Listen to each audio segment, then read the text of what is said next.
Oh man, I really have to say, I have a great audience. You guys are epic. You know, last time we talked about duping shenanigans, and I have to say, can I say that? That almost sounds like I'm your dad. But, you know, I'm kind of old. A little bit, at least. Well, you grew up, guys. It seems you understand that, you know, we would handle duping responsible here in the NHO. You know, we're not messing about. Look at that. I got a chicken head. That is from me spending many hours here. Not too many. The thing is really efficient. A few hours at the spawner, and we got a chicken head that comes from chicken chockies that have a 1 in 100 chance to actually spawn at a normal zombie spawner, but it happened. So yeah, I thought about it. You know, I would have scrapped the duping idea completely if you guys really would have been against it. But I have a great idea. We're gonna sell diamonds, you know, for diamonds. We're gonna sell diamonds for technical use. If you want to craft something, you can buy our fake diamonds for a certain price, and we're gonna have an epic shop for that, and it's gonna be glorious. But before all of that, of course, you know, we needed to get some diamonds, right? And yeah, let's go down and check how much we have going on down there. I had the zombie duper running for quite some time, and what the...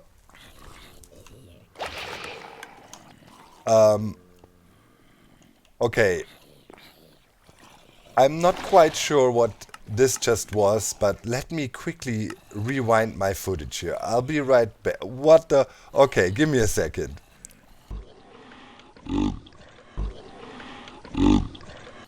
Okay, I just rewatched the footage. Okay, this is kind of freaking me out a little bit, I have to say, you know, because there was this thing going on with the ghost on the tracks and all this stuff, and I was convinced this is just somebody trolling, but there was clearly some crazy salmon head swimming up in this water tube over there. I'm not going near it anymore.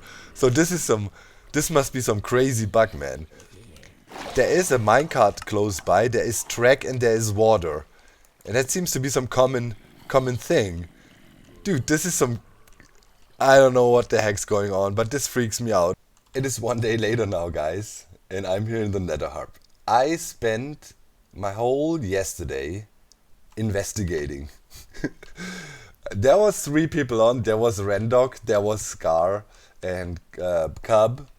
I personally talked to all of them.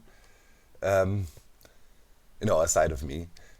3 people on, and they ensured me, and I really have to believe in, they have nothing to do with this fish thing.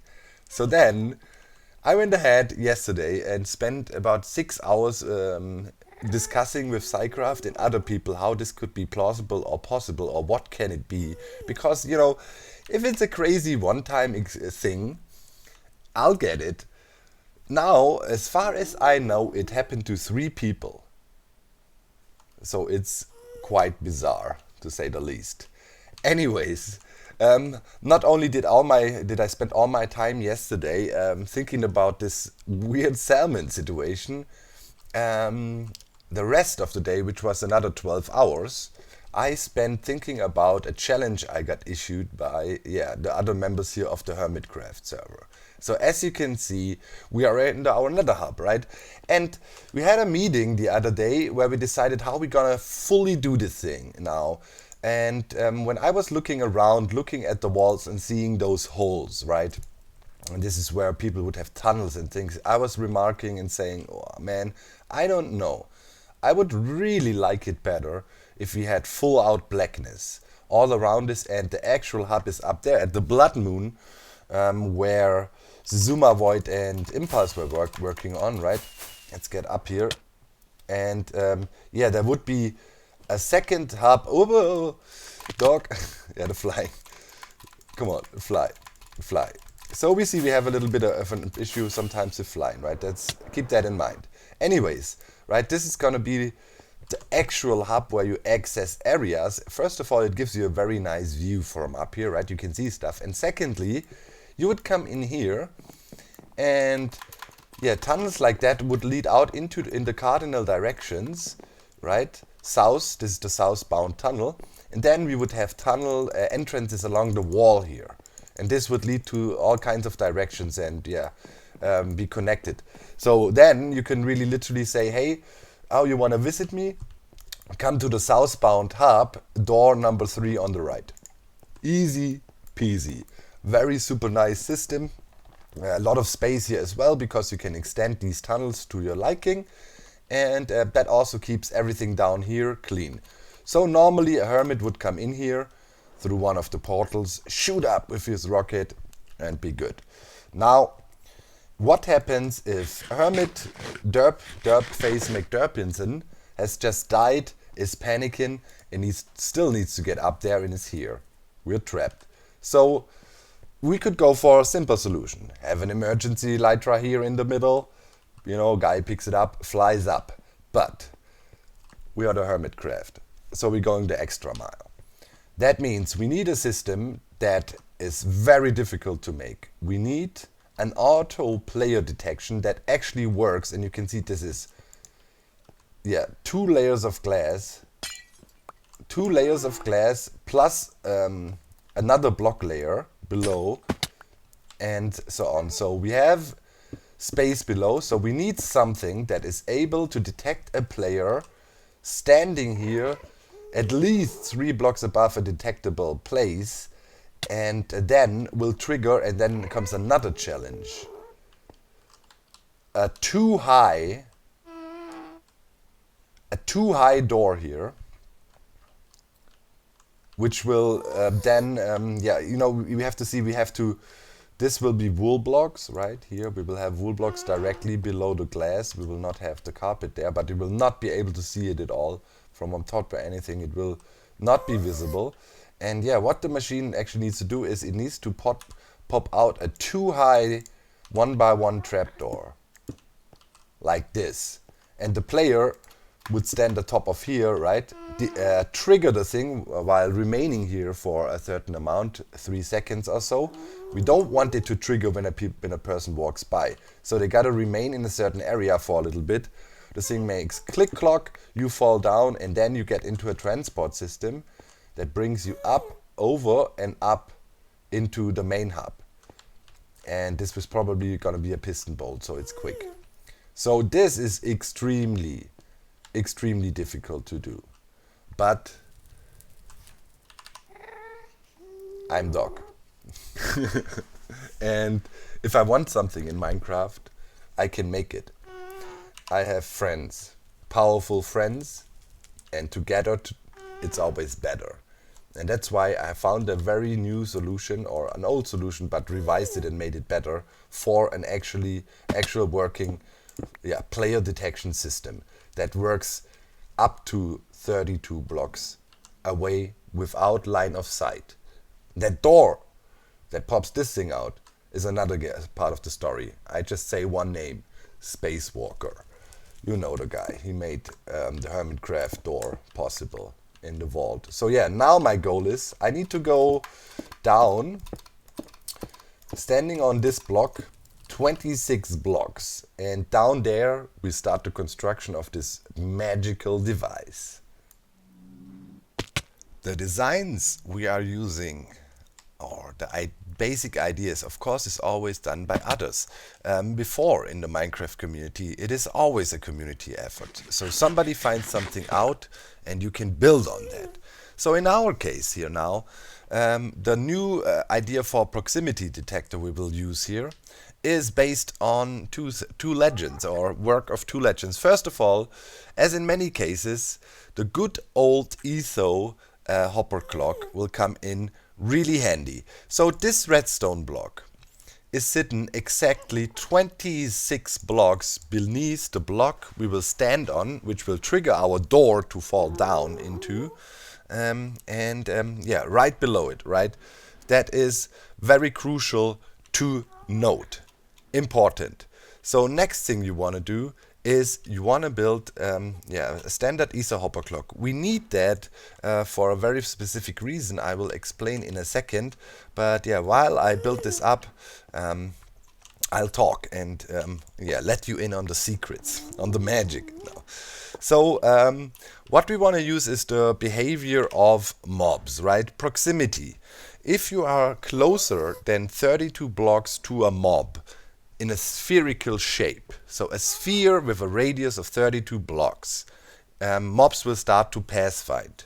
So if, let's say, we have a contraption that would contain a mob and a player is close enough, the mob will eventually start doing that. So how fast does a mob pass find to the next block like that, right? He wants to walk over there and track for new areas to wander. That's the behavior, you call that in Minecraft, wandering.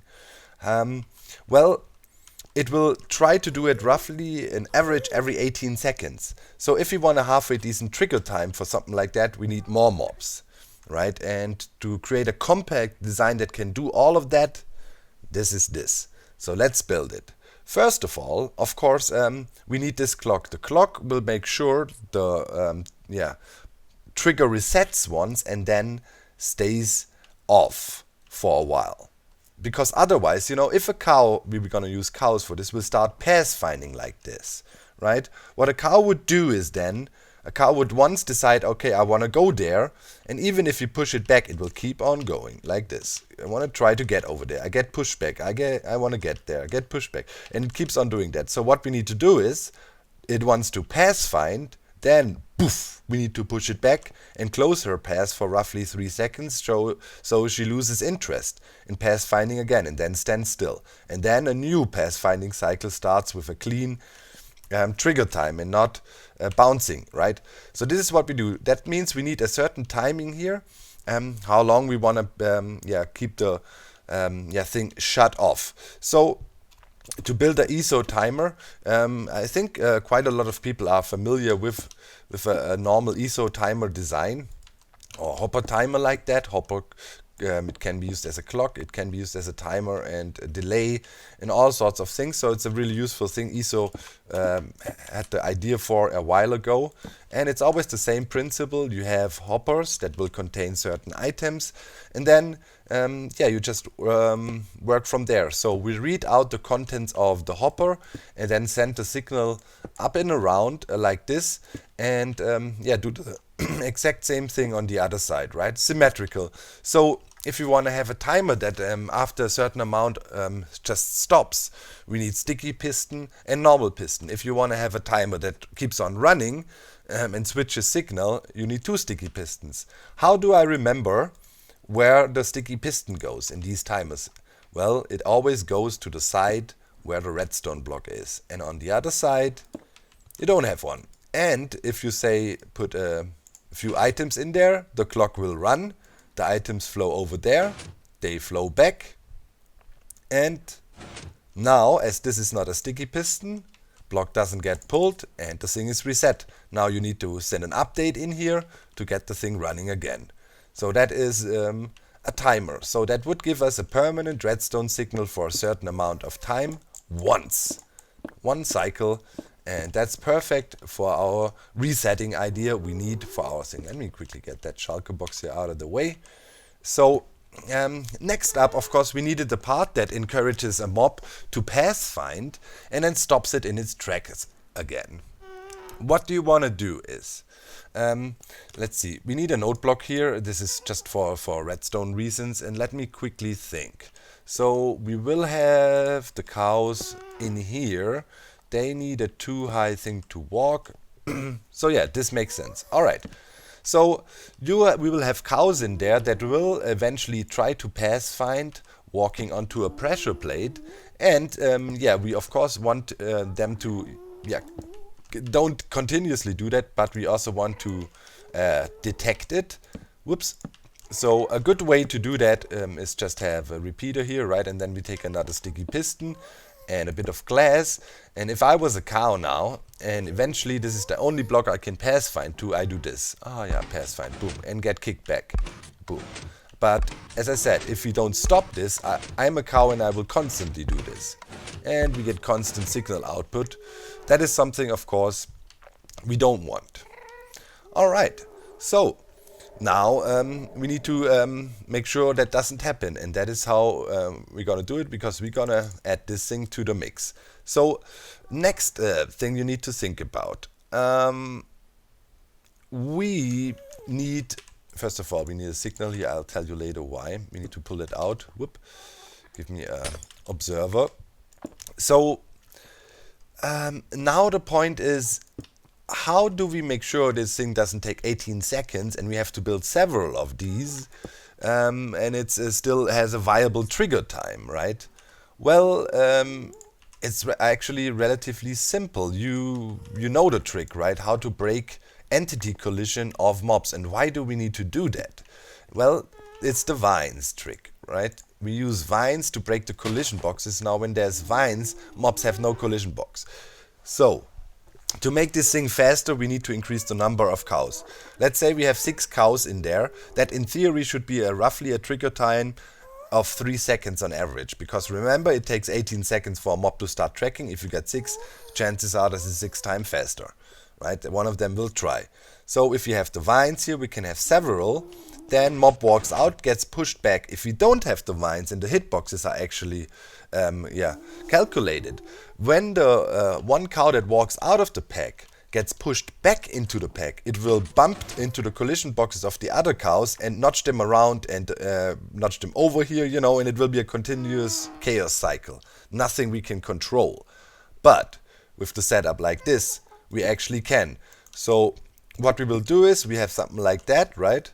The cows are trapped in there. We have their collision boxes under control as we pretty much use the vines. So there is that. So the cows goes in here, and now only thing is we need to send an update to this guy up there, and we need to get a quasi connectivity of the signal down. So pretty much when the cow steps on the pressure plate, triggers the node block, updates the observer, we take a bit of track which then gets powered, and simply use 2 observers here facing upwards to update this redstone here, because that's the redstone that needs to be updated if you wanna start the timer. And then we just loop the signal down. You will see we do this, right? So now do we have items in there? Yes, we do. Let's go ahead and simulate us being a cow.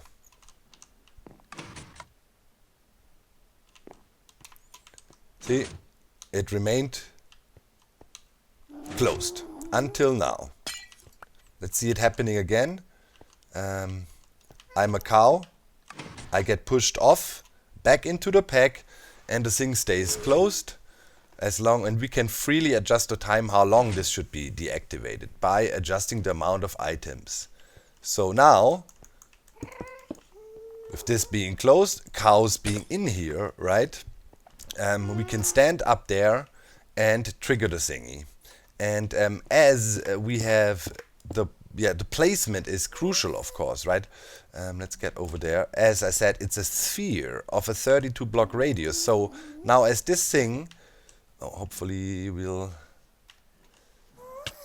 halfway. So now as this thing is, as I said, 26 block underground, under the block we're actually supposed to stand on later, this one here, right? We have roughly a radius, and methods can and will explain that to you in more detail in a video he will make about it. But we have roughly, let's say, a radius like this around the center here. So what will happen is, if a player is in dire need of getting up there and can't, and needs to take the elevator style here, they will come around here and have to remain here for roughly 3 to maybe, if it goes bad, 10 seconds, and then actually the thing will trigger and they will fall down into the minecart station and can do their thing from there. And it will not trigger, and that is exactly what we need here. If you just, let's say, chances are if you just quickly walk by here, the thing triggers, chances are not really great, and then we are already out of radius again, and in case it triggers, it will self-reset, of course. Right?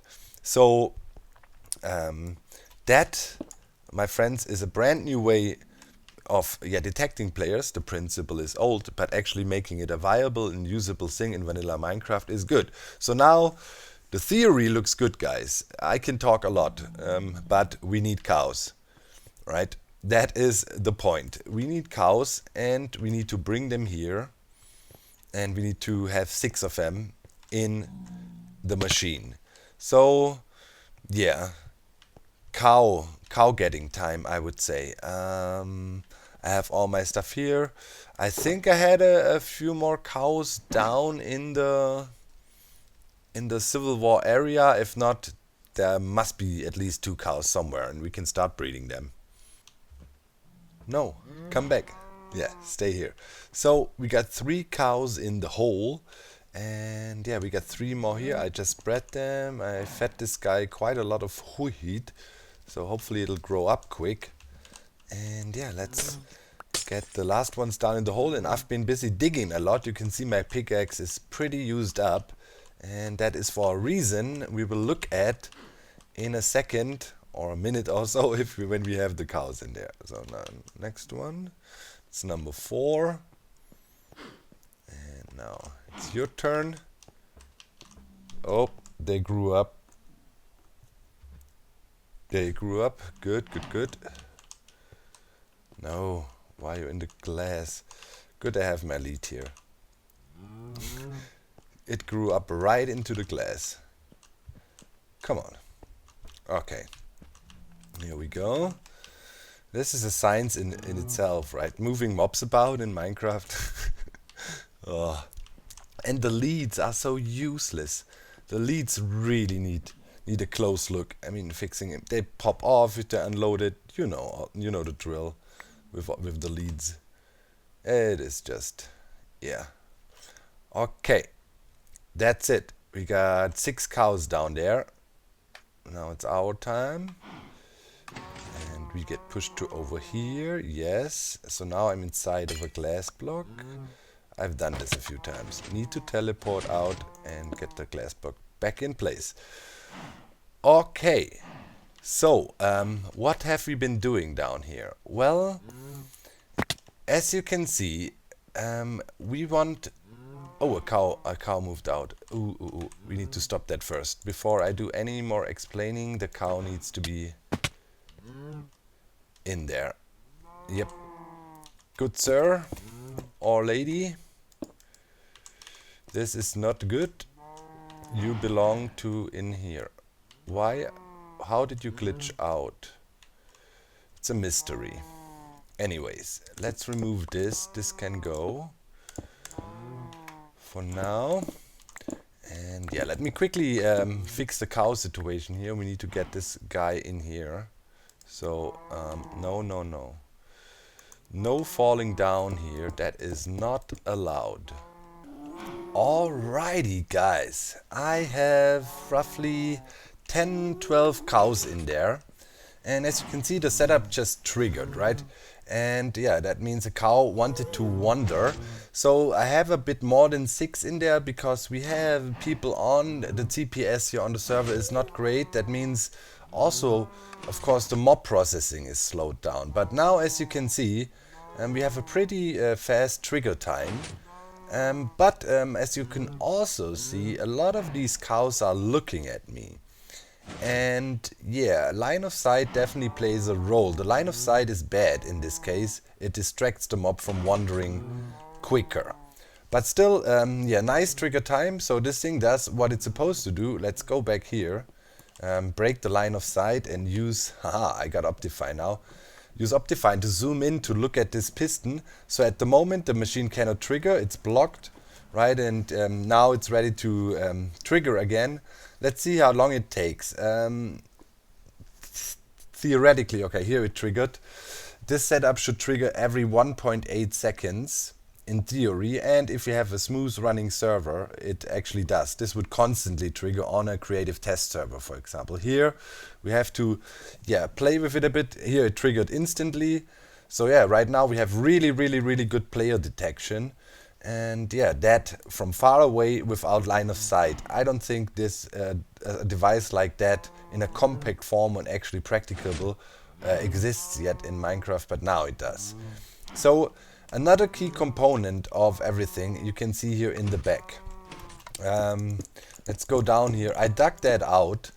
This is an area that is, yeah, there's a few spots I forgot, that is from where the cows stand, at least 10 blocks away, 7 blocks down, 7 blocks up of emptiness behind the cows. In front of the cows we have pretty much the same area, massive, all filled in.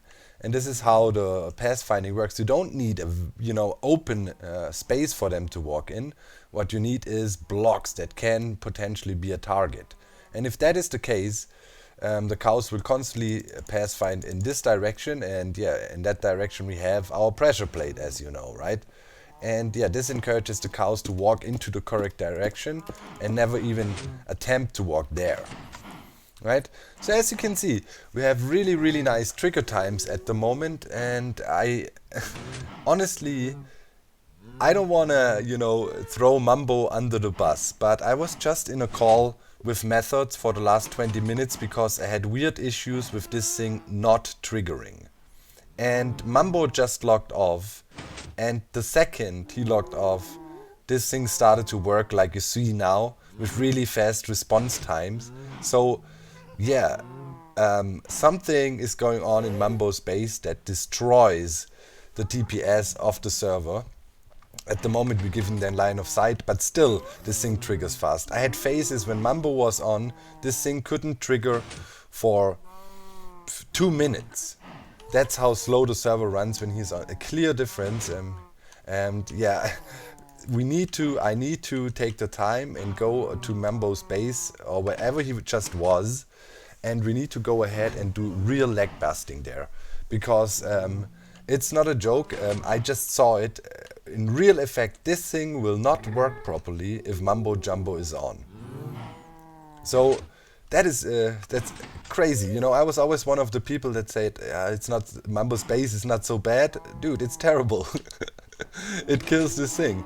But yeah, now as you see, we have a working version of the player detector here.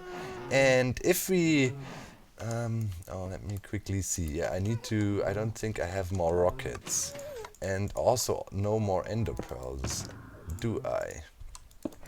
Oh, thank God. Okay, some ender pearls. We need to get out of here, so now then I can show you the whole purpose of this thing. Where is paranoid? I lost one shulker box. I placed it somewhere. I think it's upstairs. Wasn't able to check. Okay. So let's pick that up. Okay, so now this thing is triggering fast. Our TPS is fine again. My God, really. Oh, poor Mambo, man. I really don't want to throw him under the bus, but bro, we gotta do something over your base. It's killing the server. Boy, I was tripping, man. I was here in the phone call with Methods, and we were like, why is it not working? What's up? It is unreal. And yeah, like literally when I started recording now, Mambo logged off and the thing started to work. Man. Okay, so the point of the whole dealio is, let me quickly get out of here. So this is where we threw the cows in. And yeah, pretty much if a player now is up here, right, we should see this thing triggering. And there it goes. See, a player remains right here.